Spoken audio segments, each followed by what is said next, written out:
Assim era que cantava os cabras de Lampião, dançando e chachando nos forró do sertão. Está começando o episódio número 6 do TemaCast. Aqui é Francisco Seixas e tenho o imenso prazer de ter comigo Larissa Abreu. Oi, gente. Igor Alcântara. Oi, pessoal.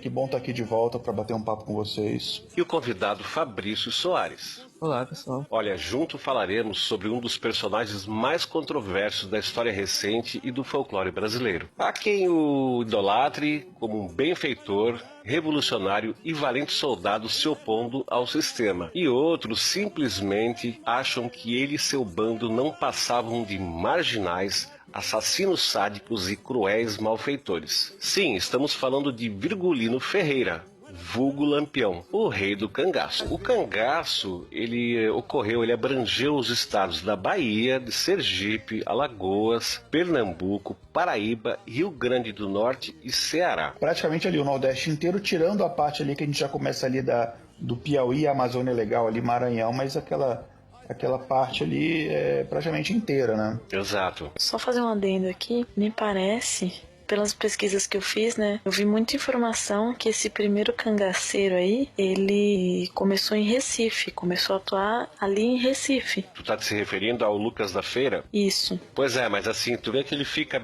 bem distanciado do resto, né, dos outros grupos de cangaceiros. Ele fica lá em 1840, é o registro que se tem. Isso. Tá? E é interessante notar que, ao contrário do que muita gente pode pensar, o Lampião, ele não foi o primeiro cangaceiro, ele aderiu ao cangaço. Então o cangaço ele já vinha de muito tempo, que era um movimento que já acontecia há algum tempo, e Lampião aderiu a esse movimento, o que pode parecer que ele, por ser uma figura tão icônica, ele tenha criado esse movimento, tenha começado com ele.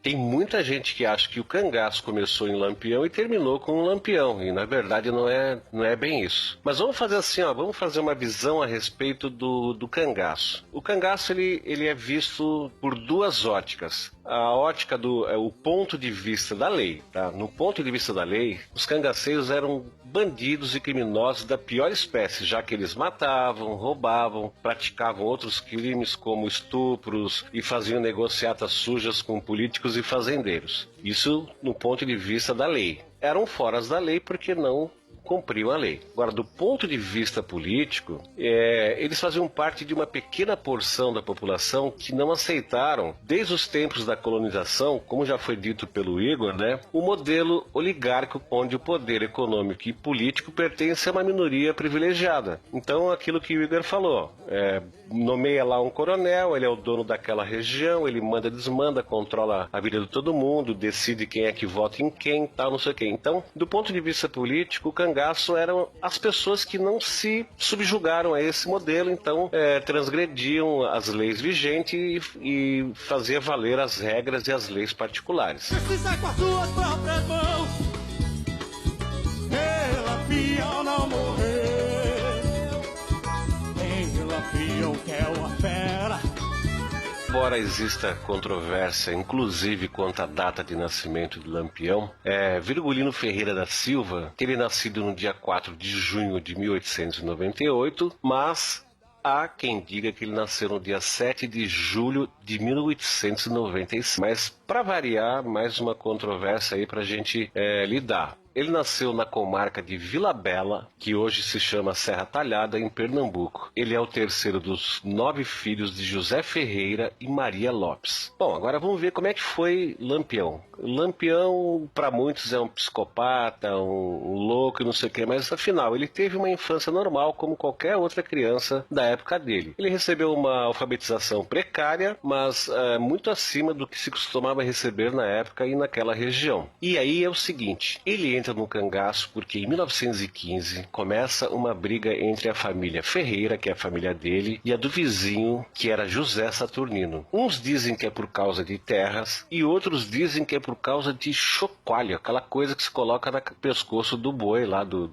gado, tá? Até nisso existe controvérsia. Mas seja qual for o motivo, não era um motivo assim muito grande. A gente vai fazer agora uma abordagem a respeito da maneira que o bando de Lampião Lampião agia, tá? Então, para a gente poder falar disso, a gente vai ter que criar aqui um índice, tá? De alguns termos. Porque a gente fala assim, ó, que o confronto entre o bando de Lampião e os volantes, quando eu digo volantes, eu estou me referindo às patrulhas militares, que eram chamadas de volante na época, tá?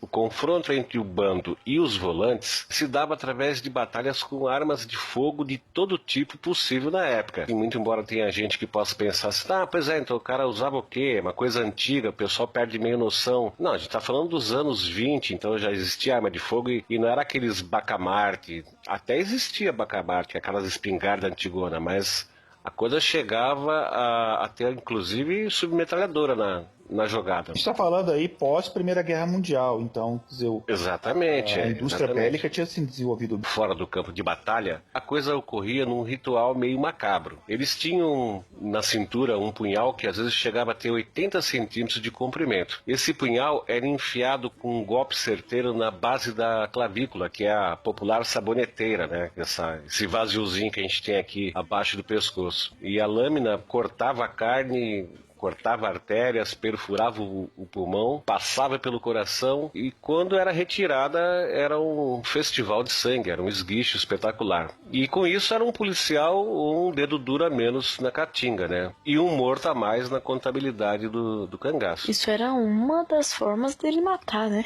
Porque eu fiquei sabendo que era tortura, né? Não, assim, é que além disso, quando eles não matavam, eles faziam questão de ferir, de mutilar, deixar cicatrizes visíveis, para que as marcas da violência servissem de exemplo. Eles desenhavam com faca feridas profundas em forma de cruz na testa dos homens e até desfiguravam o rosto e partes íntimas das mulheres com aquele ferro de marcar gado. Entendeu? Então tinha uma nuance de sadismo e de crueldade, Sim. segundo esse relato. Tá? Então eu já vi relatos de que ele já chegou a arrancar olhos, sabe? De pessoas lá que ele ia matar, mas aí não matou. Simplesmente arrancou um olho e deixou o cara sem um olho. O cara morreu depois. Acho que por sangrar, né? Mas o Lampião deixou ele ali na caatinga e levou o olho embora pra mostrar pro resto do bando, sabe? Era uma forma de intimidação, né? Era uma forma Sim, pôr medo, das né? outras pessoas saberem exatamente, olha, ele faz isso, então eu não vou me meter a besta.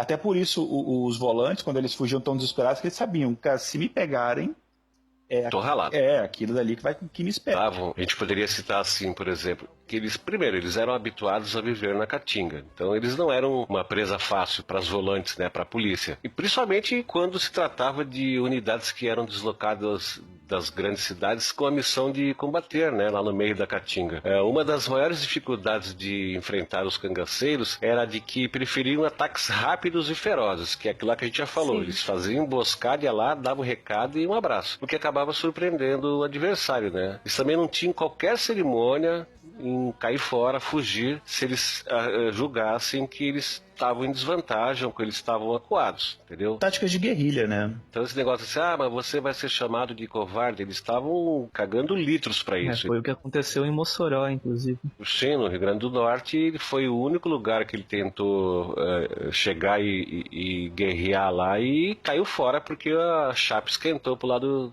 dele. Né? Isso foi só em 1927, esse caso ficou famoso, né, que eles tentaram, foi uma tentativa ousada, né, que era uma cidade maior os padrões das cidades que eles atacavam. Na Mossoró, na época, tinha mais ou menos 25 mil pessoas. E aí, sabendo que eles não iam conseguir tomar a cidade facilmente, né, eles chegaram inclusive a fazer uma proposta ao prefeito da cidade, falou, você paga pra gente aí 400 contos de réis e a gente deixa vocês em paz. Aí o prefeito falou, a gente tem esse dinheiro assim, só que tá aqui, vem buscar. Enfim, e aí no final eles não conseguiram, eles tentaram invadir, mas a população se entrincheirou na cidade e conseguiu expulsar o bando de Lampião, enfim, eles conseguiram fugir.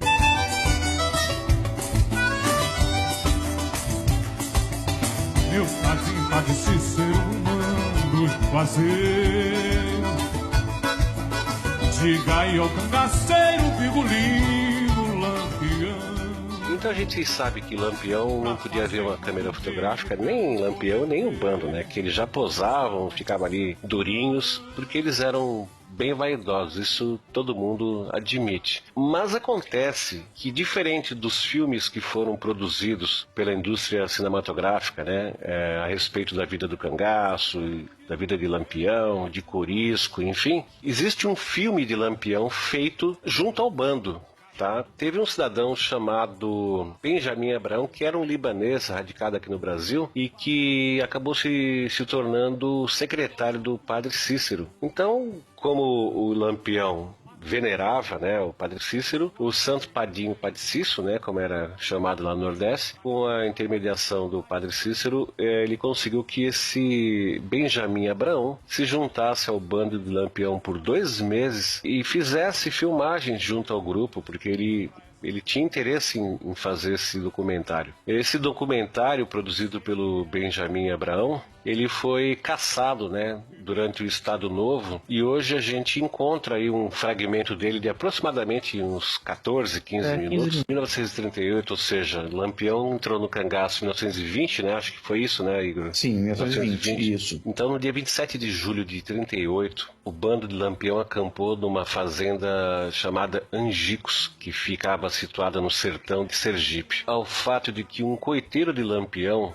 Pedro de Cândida, ele acabou revelando sob tortura onde o Lampião e seu bando se encontravam. O cenário foi assim, ó, o fogo cerrado da volante que atacou Lampião lá na fazenda de Angicos durou aproximadamente 15 minutos só. E Lampião teria tombado em primeiro lugar. A Maria Bonita foi abatida logo em seguida. Fato Lampião. Ele foi o primeiro a ser morto. A Maria Bonita, me parece que foi, vendo ele cair, foi lá para socorrê-lo e acabou também sendo baleada. O bando foi apanhado de surpresa e muitos dos 39 cangaceiros, 39 segundo algumas fontes, tá, gente? Segundo outras eram 34.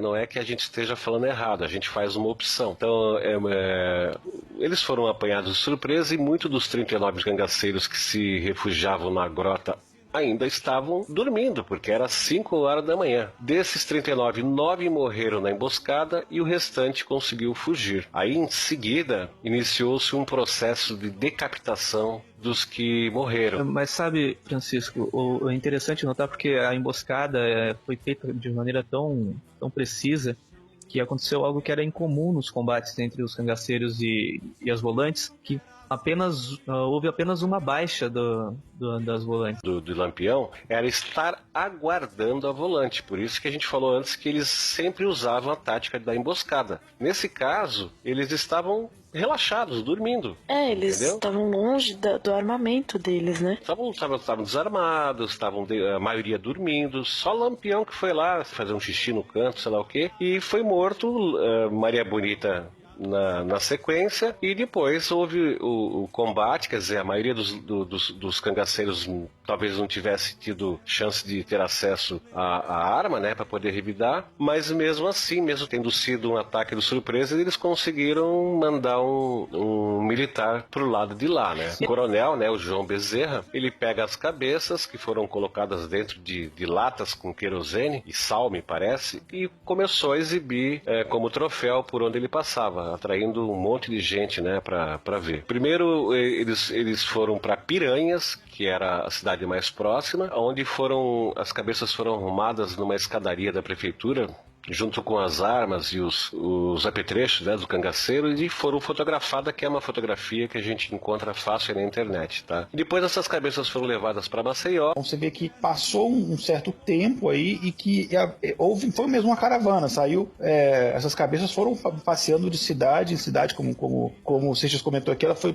passeando de cidade em cidade, sendo exposta como se fosse um circo de horrores, e as pessoas se amontoavam ali para ver aquilo dali. Então foi uma coisa horrenda mesmo. E diziam que o fato deles terem decapitado os mortos é porque os corpos eram muito pesados para ser carregados e tal, mas a gente sabe que eles precisavam de uma prova que tinha realmente matado o Lampião. Acho que era uma condição, né, que foi imposta, que tipo, eu quero a cabeça deles aqui na minha mão. E depois disso, né, depois desse roteiro todo que foi feito com essas cabeças, elas foram expostas durante 30 anos no Museu do Instituto Nina Rodrigues, em Salvador, na Bahia. E somente no dia 6 de fevereiro de 69 é que essas cabeças foram sepultadas lá na Bahia também, em Salvador. Essa é a história de Lampião contada bem rapidamente.